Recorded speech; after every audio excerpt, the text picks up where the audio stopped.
תמיד אהבתי מאוד לטייל, אבל רק בעשור האחרון הטיולים ועצם הטיול, ובמיוחד הטיולים כמובן בטבע, הפכו להיות חלק מאוד משמעותי בחיים שלי, שממלא אותי בצורה מאוד מאוד עמוקה ומשמעותית וחווייתית, שזה אומר שבכל פעם שהייתי מסיימת טרק או טיול גדול, הייתי מתחילה לחשוב מה היעד הבא שאני רוצה לטייל בו.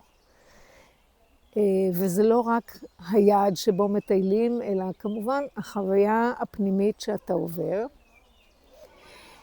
ובאמת בעשור האחרון אני שמה לב שהחוויה הזאת היא מאוד מאוד עמוקה ומגוונת בשבילי, באופן שאף פעם לא נתתי את הדעת על זה בטיולים קודמים שהייתי עושה.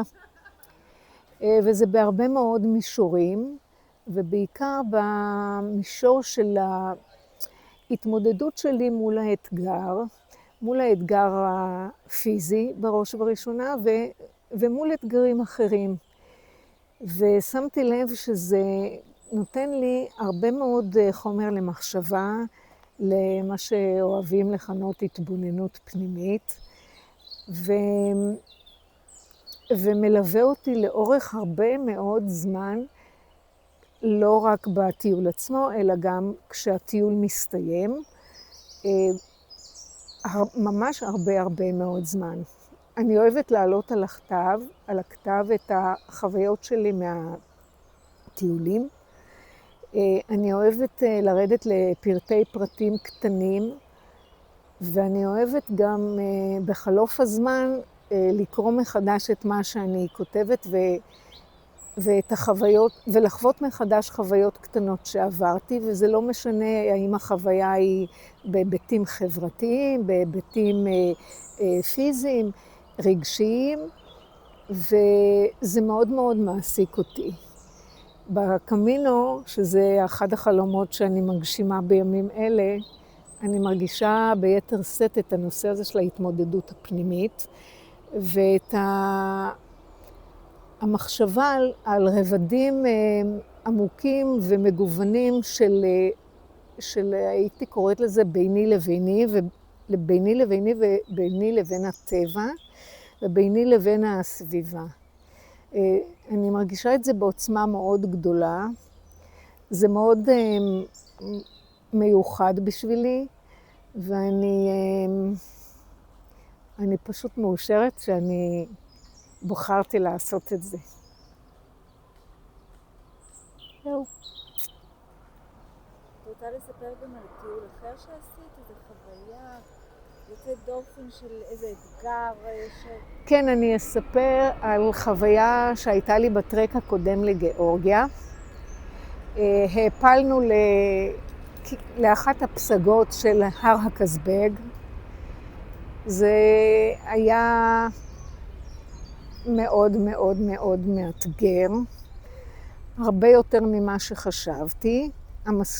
האתגר הראשון היה עצם הטיפוס, והאתגר השני הייתה הירידה, שזה היה לא פחות קשה.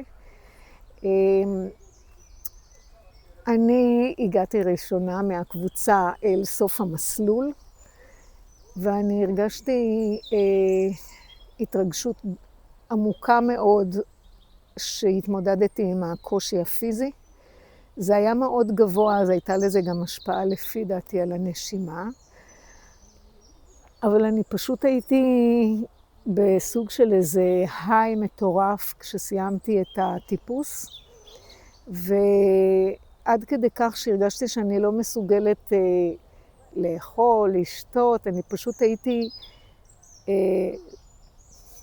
בסוג של היי, והייתי מאוד מאוד מאושרת שהתמודדתי עם זה, שעשיתי עם זה, שיכולתי, שהגוף שלי חזק. וזאת חוויה שמלווה אותי אפילו עד היום, ומלווה אותי במחשבה גם פה בקמינו. מקסים. ואיזה סגנון טיול? כמה אנשים בקבוצה? האם יש מדריך או את עושה את זה לבד? מטיילת בשנים האחרונות בקבוצה קטנה של בין, נאמר, 12 ל-17, 18 מטיילים. חלקם מכירים אחד את השני קודם, חלקם לא. אני אוהבת את ההיכרויות החדשות ואת להיחשף לאנשים שאני לא מכירה ולהתיידד איתם. ובדרך כלל כן, יש מדריך. אני מאוד אוהבת שיש מדריך, ואני ממליצה על זה למי שאוהב את זה, כי זה פשוט נפלא.